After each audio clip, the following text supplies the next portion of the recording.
squat position, okay? And we're all gonna hold the same spot. So we're gonna float that knee off the ground and then hold for that 7 seconds, right? And then 7, rest. Good. And then I can either switch my legs to the other side for 7. So obviously I'm gonna take that hold, that 1 inch off the ground knee, and I'm just gonna do it with load.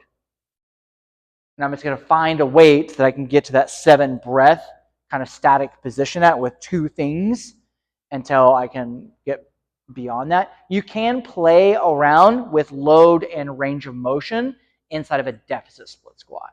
So if the front and rear foot is elevated so that I can kind of float my knee off the ground, but I'm in a hole, that can change load. So that's something you can play with adding a little bit of variety in, like, oh, I always get to like this part of my pistol, but I need to go lower for my sticking point.